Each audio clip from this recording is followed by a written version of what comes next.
দেশের ক্রিকেটের অন্যতম ব্যয়বহুল ছিল কিছুদিন আগে হাই পারফরমেন্স দলের প্রোগ্রাম।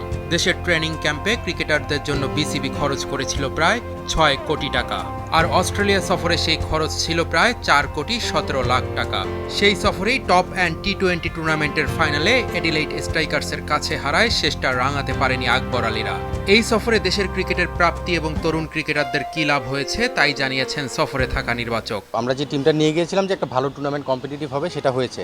কারণ আপনি দেখবেন যে আসলে এই টুর্নামেন্টে কিন্তু কোনো দলই খুব ডোমিনেট করে খেলেনি। আমরা দেখেছি কোনো টিম এক ম্যাচ জিতে যাচ্ছে, পরের ম্যাচে আবার তারা হেরে যাচ্ছে। সো আমরা 3টা ম্যাচ উইন করেছিলাম ফার্স্ট রাউন্ডে 6টা ম্যাচের মধ্যে।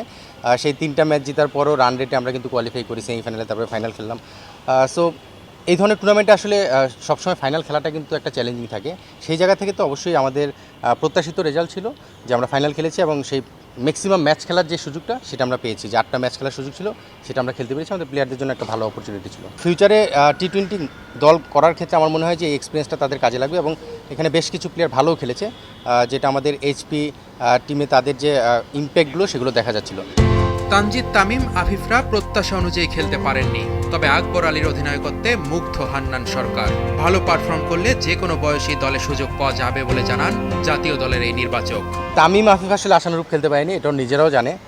বাট অনেক সময় হয় যেটা যে একটা উপরের থেকে নিচের স্টেজে খেলতে আসলে এটা আসলে ওরা ন্যাশনাল টিম থেকে এসে এইচপিতে খেলতে গিয়েছিল বা এই টুর্নামেন্টটা খেলতে গিয়েছিল, সেখানে আসলে আশানুরূপ তারা পারফর্ম করেনি। বাট তাদের এক্সপিরিয়েন্সটা হয়েছে। অনেক সময় এটা হয় যে ব্যাক অফ মাইন্ডে কাজ করে, একটু রিল্যাক্স থাকে, সেই জিনিসটা ইনিশিয়ালি তাদের মধ্যে কাজ করেছিল, এটা স্বীকার করতেই হবে, যেহেতু আমি টিমের সঙ্গে ছিলাম, কাছ থেকে দেখেছি। বাট তারপরে কিন্তু তারা কামব্যাক করার চেষ্টা করছে। অনেক সময় হয় যে অনেক প্লেয়াররা খুব চেষ্টা করছে কিন্তু কোনো না কোনোভাবে তার লাক ফেভার করছে না। আকবরের এই একটা গুণ রয়েছে যে আসলে দল হিসেবে রেজাল্ট করার যে গুণটা, সেটা আমরা আগেও দেখেছি আন্ডার-19 চ্যাম্পিয়ন হওয়ার ক্ষেত্রে। সেই কাজটা সে সাকসেসফুলি করতে পেরেছে। যদিও তার ব্যাটিং পারফরমেন্সটা খুব এক্সট্রাঅর্ডিনারি হয়নি, বাট ক্যাপ্টেন হিসেবে আকবরকে সবসময় আমরা হাইলাইট করে থাকি, সেই জায়গাটায় সে সেটা করতে পেরেছিল। আমার ফার্স্ট প্রেস মিটেই বলেছিলাম যে আমার কাছে বয়সটা কখনই ম্যাটার করে না।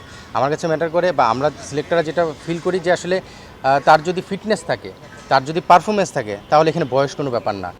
এই সফরে কিছু তরুণ ক্রিকেটারের পারফরমেন্স নজরে পড়েছে নির্বাচক প্যানেলের, যাদের ভালোভাবে যত্ন নিলে তারা হয়ে উঠতে পারে ভবিষ্যতে বাংলাদেশের রত্ন। শামীমের কথা বলি, সে এই টুর্নামেন্টে ভালো খেলেছে।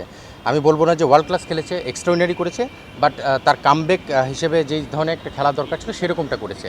আরও বেশ কিছু প্লেয়ার ভালো খেলেছে, জিশান কিছু ভালো ইনিংস খেলেছে, মাহফুজ রাব্বি খুব এক্সট্রাঅর্ডিনারি পারফর্ম করেছে ব্যাটিং বোলিং দুইটা ডিপার্টমেন্টে, রিপন মণ্ডল ভালো করেছে, আলিস একটা ম্যাচে ভালো করেছে। এরকম আসলে ইন্ডিভিজুয়াল নাম বলতে গেলে অনেকগুলো নাম চলে আসে, রাকিবুলও কিছু ম্যাচে ভালো বোলিং করেছে। সো ওভারঅল যদি আমি দেখি যে আসলে ভালো খারাপ মিক্সিং ছিল, বাট দল হিসেবে যে রেজাল্টটা করা দরকার ছিল সেটা করেছে। জাতীয় দলের পাইপলাইন মজবুত করতে এইচপি দলকে আরও বেশি খেলার সুযোগ করে দিতে চায় বাংলাদেশ ক্রিকেট বোর্ড।